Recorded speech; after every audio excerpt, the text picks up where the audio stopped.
Seorang haji terhormat, pemilik warung makan legendaris, nekat bersekutu dengan iblis. Demi menyelamatkan usahanya yang diambang bangkrut, ia menumbalkan anak-anak tak berdosa. Warungnya kembali ramai. Tapi kesuksesan itu datang dengan harga yang mengerikan.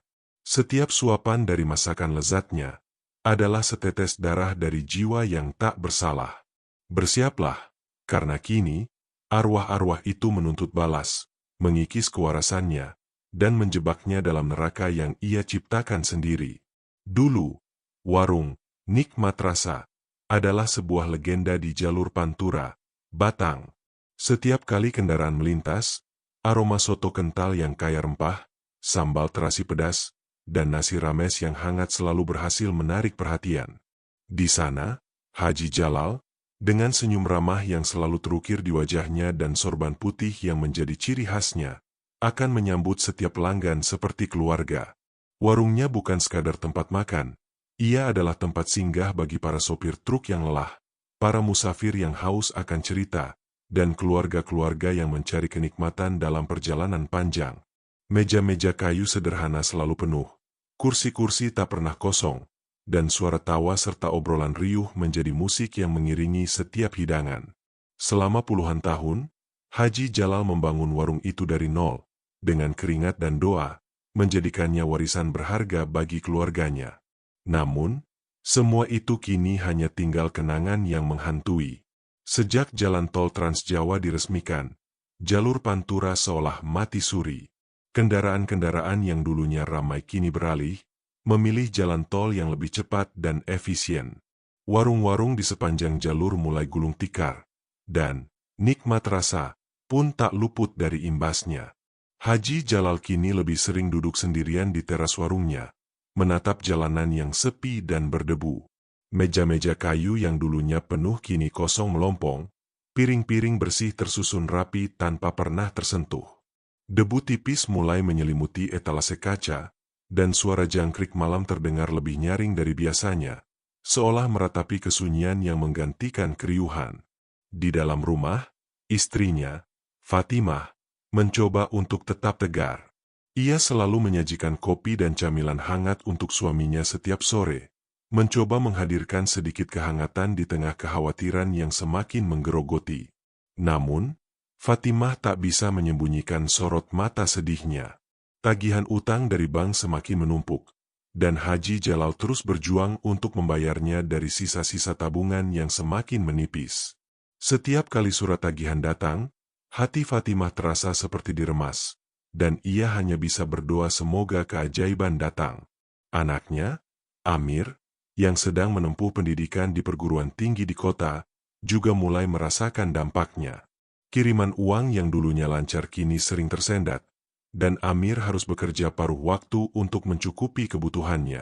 Beban di pundak Haji Jalal terasa semakin berat. Ia tidak hanya khawatir tentang warungnya, tetapi juga tentang masa depan anak dan istrinya. Setiap malam, Haji Jalal tak bisa tidur nyenyak. Ia akan terbangun dengan keringat dingin, memikirkan bagaimana caranya menyelamatkan satu-satunya sumber penghidupan keluarganya. Dulu, imannya sangatlah kuat. Ia selalu percaya bahwa rezeki datang dari Tuhan. Namun, kini, setelah berbulan-bulan berjuang tanpa hasil, keputusasaan mulai merayap masuk, menggerogoti keyakinan yang selama ini ia pegang teguh. Perasaan gagal menghantui setiap langkahnya. Ia merasa tidak lagi bisa menjadi kepala keluarga yang baik, merasa telah mengecewakan Fatimah dan Amir. Bayangan warungnya yang akan disita oleh bank dan keluarganya kehilangan tempat tinggal menjadi mimpi buruk yang berulang. Dalam keheningan malam, ia seringkali termenung, mengingat masa-masa kejayaan warungnya. Ia mengenang bagaimana dulu dirinya adalah orang yang paling bahagia, bisa berbagi rezeki dengan banyak orang. Kini, ia hanya merasa seperti kapal karam yang terombang-ambing di lautan sepi, tanpa arah dan tanpa harapan. Dalam kegelapan yang pekat, sebuah pikiran nekat perlahan-lahan mulai muncul. Pikiran yang dilarang oleh agama, yang dihindari oleh akal sehatnya, tetapi seolah menjadi satu-satunya jawaban untuk semua masalah yang ia hadapi. Sebuah jalan pintas yang berbahaya, namun menjanjikan kebangkitan.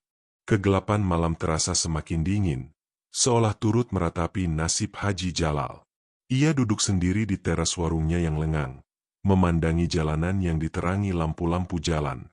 Angin malam berembus, membawa serta kenangan-kenangan pahit. Ia teringat masa-masa ketika warungnya adalah tempat paling ramai, tempat di mana dirinya merasa paling berarti. Kini, semua itu lenyap, digantikan oleh kesunyian yang menusuk. Utang bank melilit, tagihan listrik dan air menumpuk, dan ia harus memutar otak mencari cara untuk menutupi semua itu. Hatinya hancur setiap kali memikirkan bagaimana ia telah gagal menjadi sandaran bagi keluarganya. Di tengah lamunannya, sebuah motor tua berhenti di depan warungnya. Pengendaranya adalah seorang pria kurus dengan tatapan kosong, Pak RT. Dulu, ia adalah sosok yang dikenal ceria dan selalu penuh semangat. Namun kini ia tampak lusuh dan letih. Pak RT, yang dulunya sering mampir untuk ngopi dan berbagi cerita, kini hanya terdiam, pandangannya lurus ke depan. Haji Jalal mempersilakannya duduk, menyuguhkan segelas teh tawar hangat yang masih tersisa dari teko. Mereka duduk dalam diam yang canggung selama beberapa saat, masing-masing tenggelam dalam pikiran masing-masing tentang sulitnya hidup di tengah jalur yang mati. "Gimana, Jal? Masih sepi?" tanya Pak RT, memecah keheningan. Suaranya serak dan berat. "Ya, begini ini, RT. Mau bagaimana lagi?" jawab Haji Jalal, menghela napas panjang. "Rezeki sudah pindah ke tol. Tinggal menunggu waktu saja. Warungku ini pasti tutup." Pak RT menunduk, mengaduk-aduk tehnya yang sudah dingin. "Aku tahu, Jal. Semua juga merasakan. Tapi, aku ada satu cara." Haji Jalal menoleh, mengerutkan kening. "Cara apa?" tanyanya, tidak begitu antusias. Ia sudah lelah mendengar nasihat-nasihat yang tidak realistis. "Jalan pintas," bisik Pak RT. Suaranya pelan nyaris tak terdengar. "Jalan yang bisa mengembalikan semua ini dalam sekejap." Pesugihan. Tubuh Haji Jalal menegang. Ia seorang haji. Bagaimana mungkin ia mendengar kata-kata itu tanpa terkejut? Ia segera menggelengkan kepala dengan kuat. "Jangan bicara yang aneh-aneh, RT. Itu syirik. Dosa besar." Pak RT tersenyum kecut. "Jalan tol juga dosa besar, Jal. Mereka mematikan rezeki orang-orang kecil seperti kita. Dosa mana yang lebih besar? Menghidupkan kembali usahamu atau membiarkan keluargamu menderita karena keserakahan mereka?" Kata-kata Pak RT menancap tepat di ulu hati Haji Jalal. Ia terdiam. Pikiran itu, yang tadinya hanya bisikan samar, kini mulai mengiang lebih jelas. Malam itu, ia tak bisa tidur. Pikirannya dipenuhi gambaran warungnya yang ramai kembali, antrean pelanggan yang tak putus, dan uang yang mengalir deras. Ia membayangkan Fatimah yang tersenyum bahagia, Amir yang bisa melanjutkan kuliah tanpa hambatan, dan utang-utang yang lunas tak bersisa. Di sisi lain, ia juga membayangkan neraka, azab Allah, dan murka Tuhan. Pertarungan batin yang sengit berkecamuk di dalam dadanya. Ia mencoba sholat tahajud, memohon petunjuk, namun hatinya terasa berat, seolah ada beban tak kasat mata yang menekan. Bisikan Pak RT terus menghantuinya, perlahan-lahan mengikis imannya, seolah menjadi satu-satunya jawaban atas semua masalahnya. Desakan ekonomi, rasa malu jika sampai warungnya bangkrut, perlahan-lahan mengalahkan keyakinan agamanya. Ia mulai berpikir, mungkin ini adalah satu-satunya jalan keluar. Malam demi malam, Haji Jalal terus bergulat dengan batinnya. Bayangan warung yang ramai dan senyum bahagia keluarganya terus bersanding dengan bisikan dosa dan azab yang mengerikan.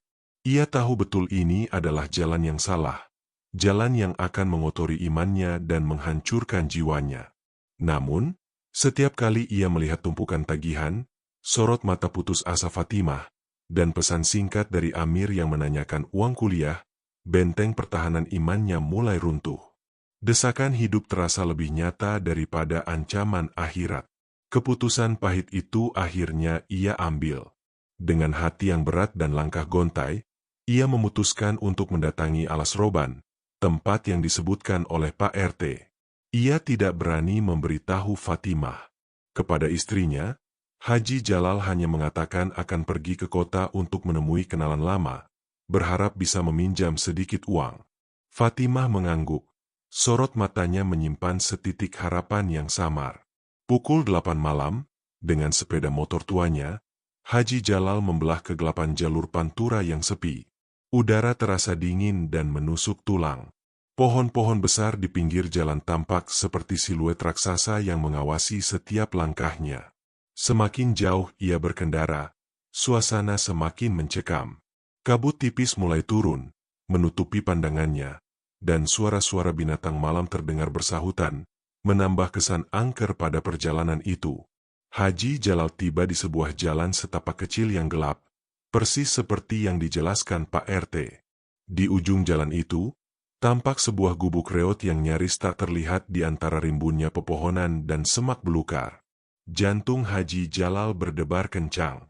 Rasa takut yang luar biasa mulai menyelimutinya. Ia ragu sejenak. Pikirannya menyuruhnya untuk putar balik, kembali ke rumah, memeluk Fatimah, dan memohon ampunan. Namun, bayangan tumpukan tagihan dan wajah kecewa Amir mendorongnya untuk terus maju. Dengan langkah gemetar, ia memarkir motornya dan berjalan mendekati gubuk itu. Tangan Haji Jalal gemetar saat ia mengetuk pintu gubuk yang sudah lapuk. Pintu itu terbuka dengan sendirinya, mengeluarkan suara derit panjang yang menyeramkan. Di ambang pintu, seorang pria tua dengan rambut gondrong acak-acakan dan jenggot panjang tampak menyambutnya. Matanya merah menyala dan senyumnya terlihat sinis. Aroma kemenyan dan bunga-bunga busuk menyeruak, membuat Haji Jalal mual. Pria itu, yang memperkenalkan diri sebagai Ki Jagat, tersenyum mengerikan. "Sudah lama kutunggu kedatanganmu, Haji Jalal," katanya dengan suara serak, seolah sudah mengetahui niat busuk yang tersembunyi di dalam hati Haji Jalal. Ia merinding, namun sudah terlanjur basah. Ki Jagat kemudian mempersilakan Haji Jalal masuk. Di dalam gubuk, terdapat berbagai benda aneh, tengkorak, kain kafan, dan sesajen di sudut ruangan. Aura mistis dan gelap menyelimuti tempat itu. Ki Jagat kemudian duduk bersila dan mulai menjelaskan syarat-syarat pesugihan yang harus dipenuhi. Syarat itu sangatlah mengerikan, tumbal dari anak-anak yang belum genap 10 tahun. Haji Jalal terhenyak, nyaris pingsan mendengar permintaan itu. Ia merasa dunianya runtuh. Ia ingin berteriak, menolak mentah-mentah permintaan itu. Namun Ki Jagat menahannya dengan tatapan tajam yang seolah menembus jiwanya. "Jika kau mundur sekarang, hidupmu akan lebih hancur dari sebelumnya.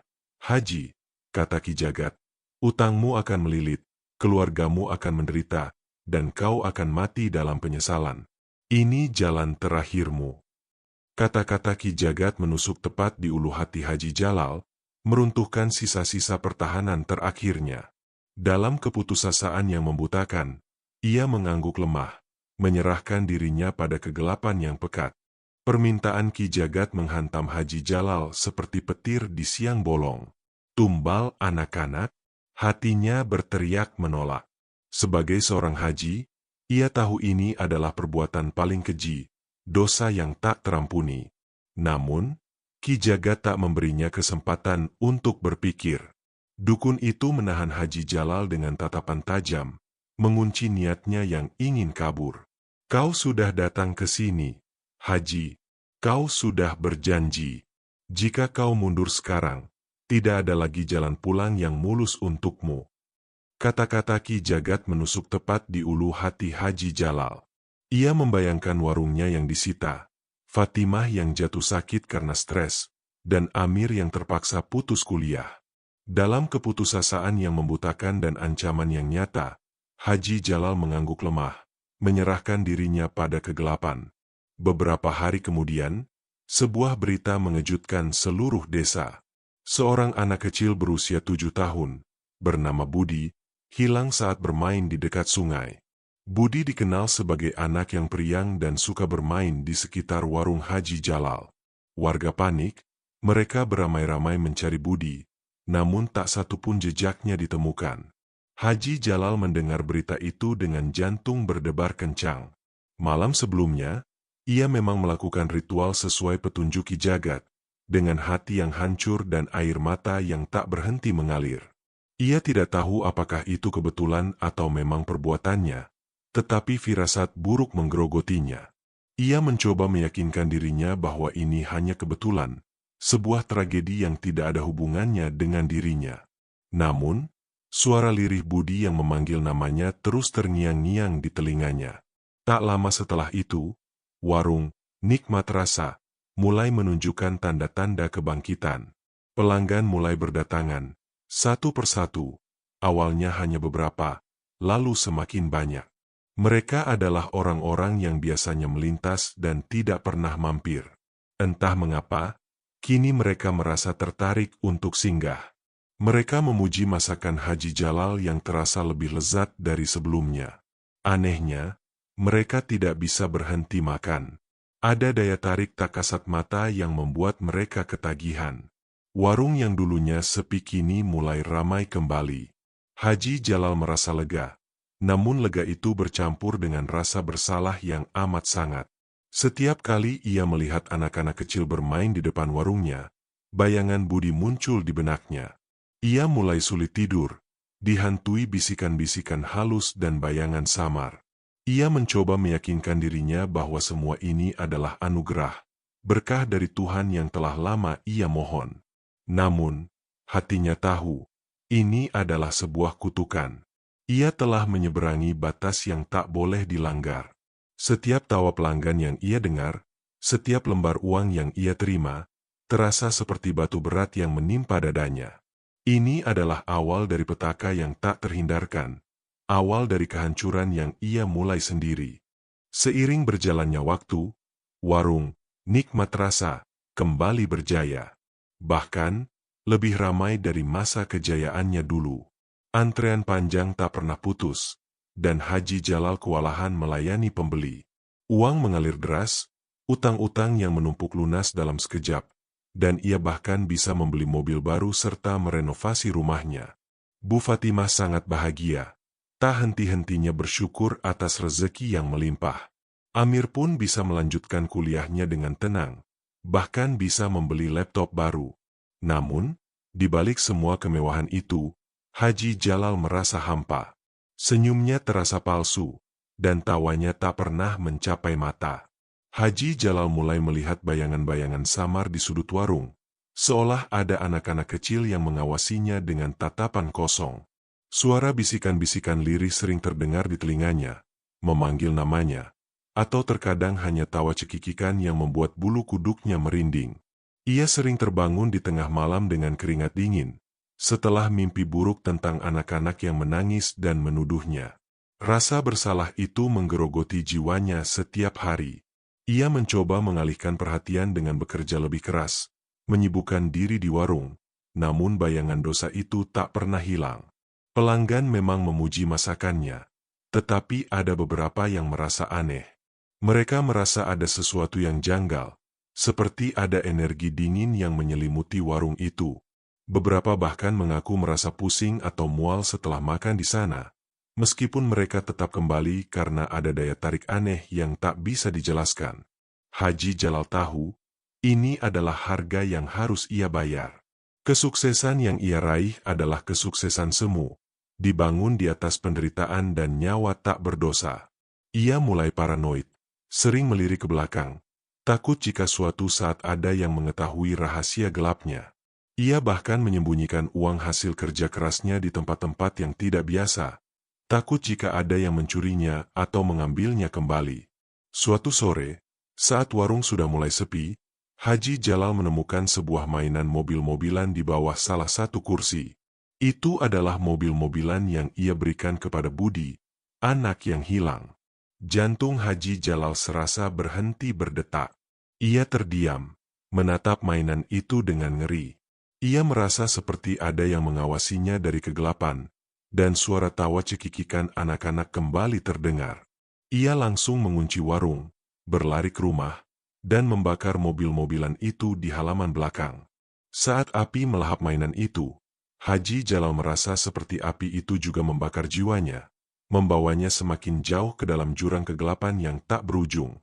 Malam-malam Haji Jalal semakin tidak tenang. Bisikan-bisikan dan bayangan-bayangan yang semula samar kini semakin jelas dan nyata. Ia sering melihat sosok anak kecil berlumuran tanah berdiri di samping tempat tidurnya, menatapnya dengan mata kosong. Terkadang, ia mendengar suara tangisan pilu dari dapur, atau tawa cekikikan yang bergema di seluruh rumah. Ia mencoba bersembunyi di balik selimut, memejamkan mata erat-erat, namun suara-suara itu terus menghantuinya, menembus dinding pertahanan terakhir kewarasannya.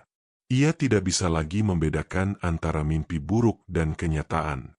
Bu Fatimah mulai menyadari perubahan drastis pada suaminya.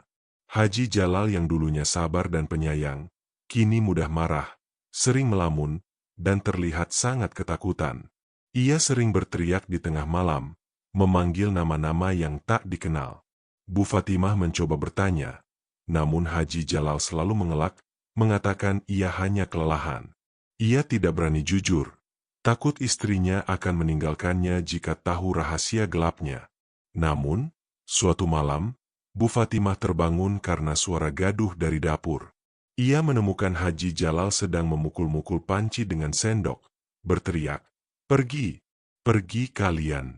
Jangan ganggu aku." Wajahnya pucat pasi, matanya melotot ketakutan, seolah melihat sesuatu yang tak kasat mata. Bu Fatimah terkejut dan ketakutan. Ia mencoba menenangkan suaminya, namun Haji Jalal tak mengenalinya. Ia terus berteriak dan memukul-mukul, seolah melawan sesuatu yang hanya bisa dilihatnya sendiri.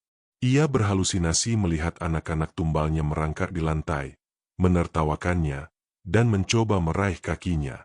Kejadian itu membuat Bu Fatimah yakin ada yang tidak beres dengan suaminya. Ia mulai curiga, namun tak tahu harus berbuat apa. Ia mencoba menghubungi kerabat dan beberapa tokoh agama untuk meminta nasihat, namun tidak ada yang bisa membantunya. Sementara itu, teror dari arwah-arwah tumbal semakin menjadi-jadi. Mereka tidak hanya menghantui Haji Jalal di rumah, tetapi juga mulai menampakkan diri di warung, membuat suasana menjadi semakin mencekam dan tidak nyaman bagi para pelanggan. Beberapa pelanggan mulai merasa ketakutan, dan desas-desus tentang warung angker pun mulai menyebar. Haji Jalal kini hidup dalam neraka yang ia ciptakan sendiri, terperangkap di antara dua dunia, di mana ia harus terus-menerus berhadapan dengan bayangan-bayangan mengerikan dari perbuatannya di masa lalu. Teror yang dialami Haji Jalal mencapai puncaknya. Suatu siang, saat warung sedang ramai-ramainya, Haji Jalal tiba-tiba berhenti melayani. Matanya melotot ke arah sudut warung yang kosong. Ia melihat sosok Budi, anak yang pertama kali ia tumbal, berdiri di sana dengan senyum mengerikan. Di belakang Budi, berjejer bayangan anak-anak lain dengan tatapan menuntut. Keringat dingin membanjiri tubuhnya.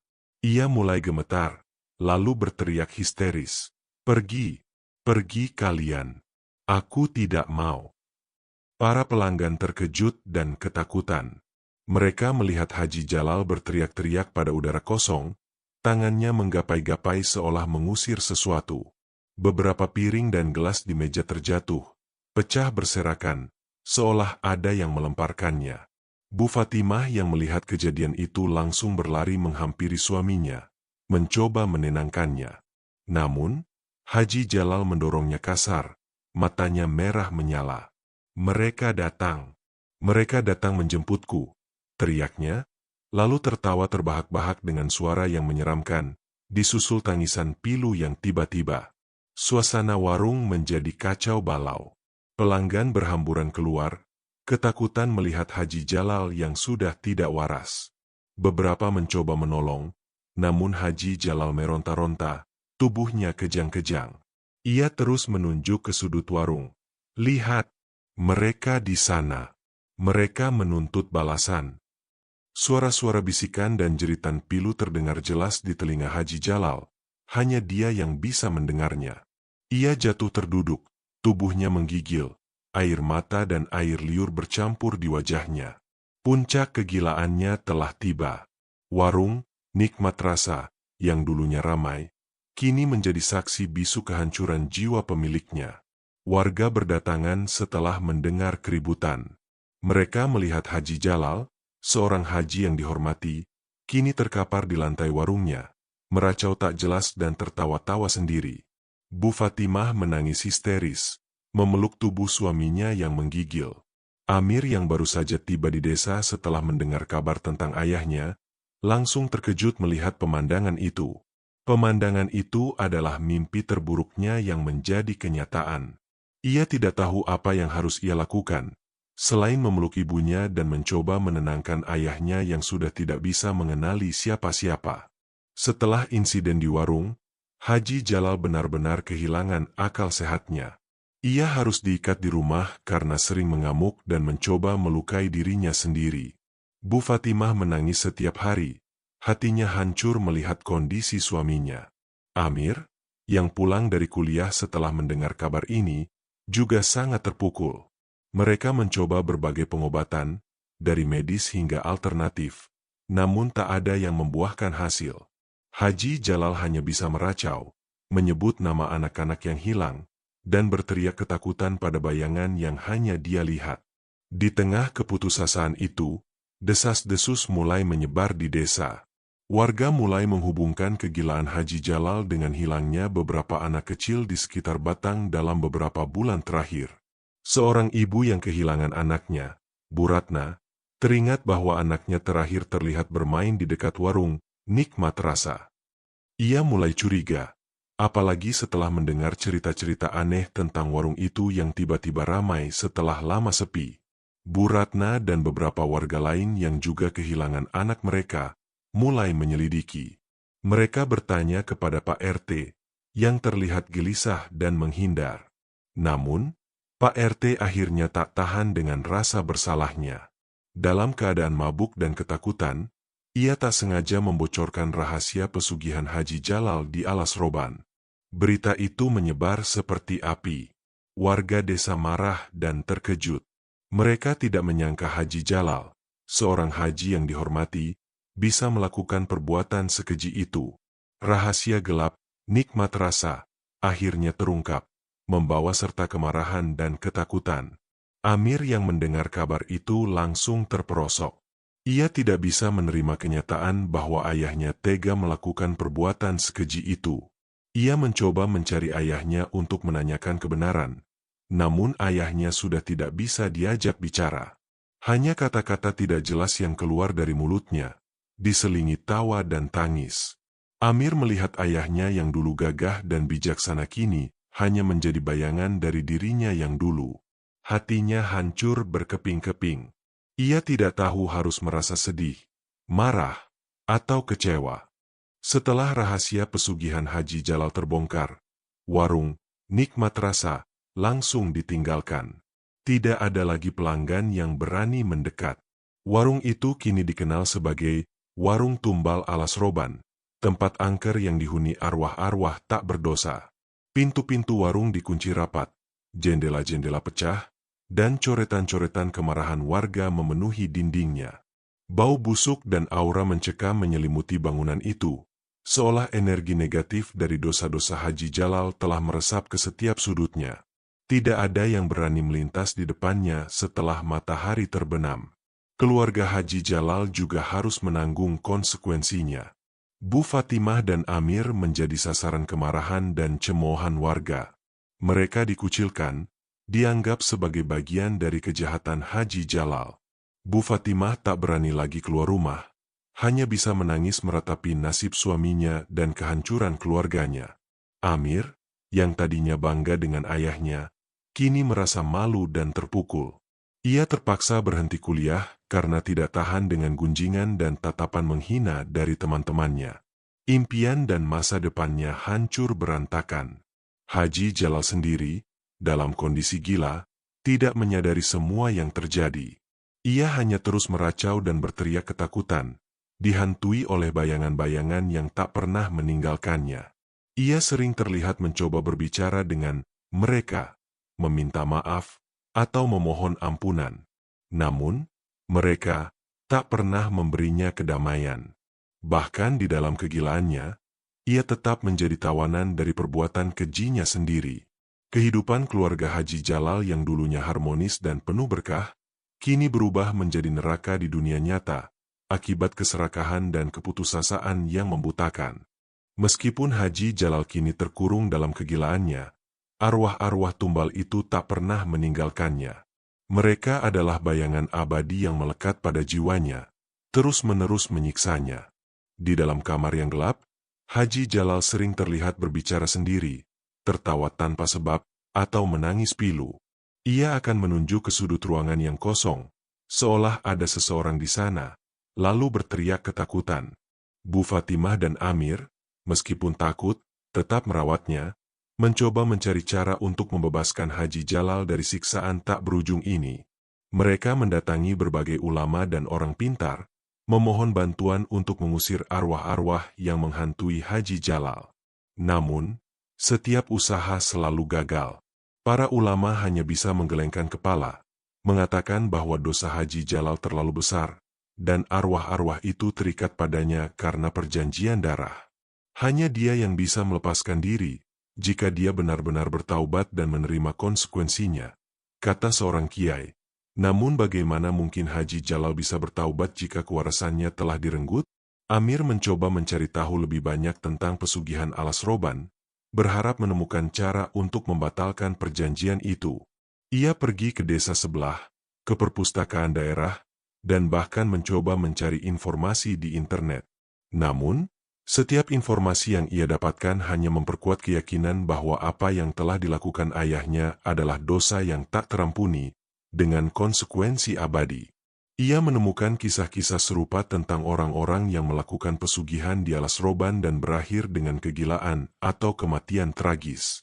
Bayangan anak-anak yang hilang itu terus menghantui desa. Setiap kali ada anak kecil yang lewat di depan rumah Haji Jalal, mereka akan lari ketakutan, seolah merasakan aura gelap yang masih menyelimuti tempat itu.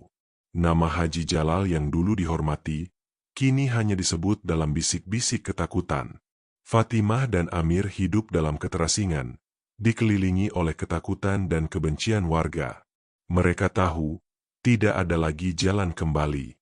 Kehidupan mereka telah hancur, dan satu-satunya yang tersisa adalah bayangan-bayangan gelap dari masa lalu yang terus mengejar.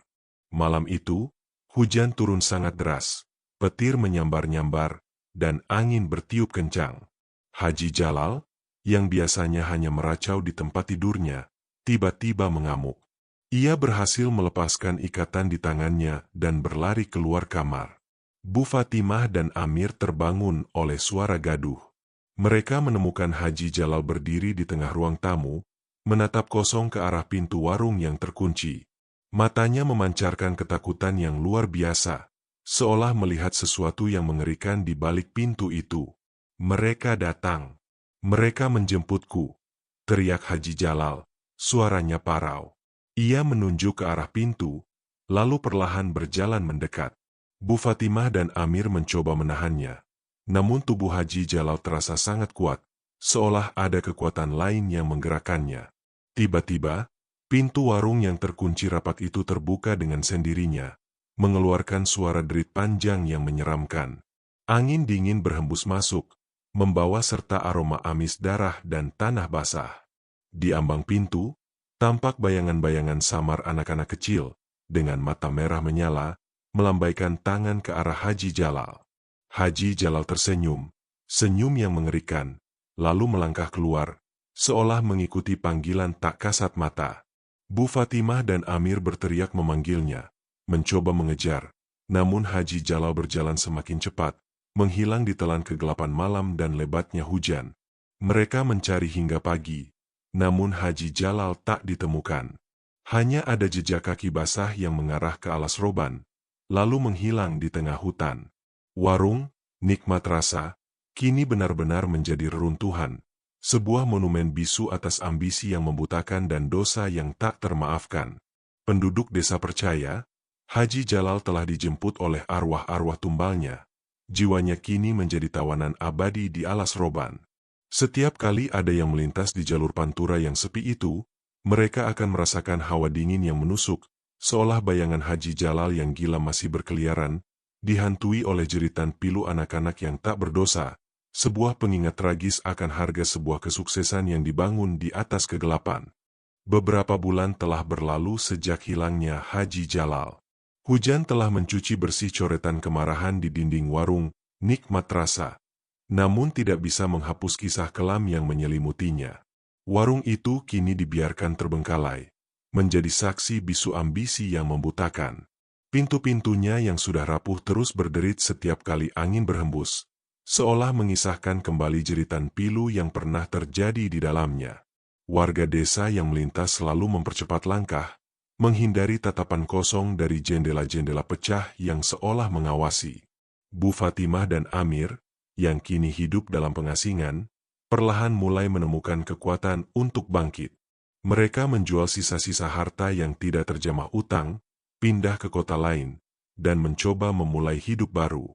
Kenangan pahit tentang Haji Jalal dan warung terkutuk itu akan selalu mengikuti mereka. Namun mereka belajar untuk menjadikannya pengingat. Sebuah pengingat tentang betapa pentingnya kejujuran dan ketulusan, serta bahaya dari jalan pintas yang diselimuti kegelapan. Mereka sadar bahwa kesuksesan yang dibangun di atas penderitaan orang lain tidak akan pernah membawa kebahagiaan, melainkan kehancuran yang abadi. Pesan moral.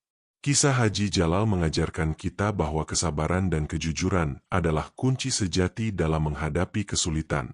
Dalam hidup, kita akan selalu dihadapkan pada pilihan, dan terkadang, jalan yang mudah bukanlah jalan yang benar. Keputusasaan dapat membutakan hati dan pikiran kita, membuat kita mengambil keputusan yang bertentangan dengan keyakinan dan nilai-nilai yang kita pegang teguh. Pesugihan atau jalan pintas apapun mungkin menjanjikan kesuksesan instan, tetapi harga yang harus dibayar jauh lebih mahal dari yang bisa kita bayangkan. Tidak hanya kehilangan harta, tetapi juga kehilangan diri sendiri, keluarga, dan bahkan kewarasan. Kebahagiaan sejati tidak dapat dibeli dengan menumbalkan penderitaan orang lain. Sebaliknya, kebahagiaan sejati datang dari perjuangan yang jujur dan tulus, serta dari menerima takdir dengan ikhlas. Semoga kisah ini menjadi pengingat bagi kita semua, bahwa seberat apapun tantangan hidup, selalu ada jalan terang yang bisa kita pilih. Jangan pernah biarkan keputusasaan mengalahkan iman, dan jangan pernah menukar harga diri dengan kesuksesan semu yang berujung pada penyesalan abadi.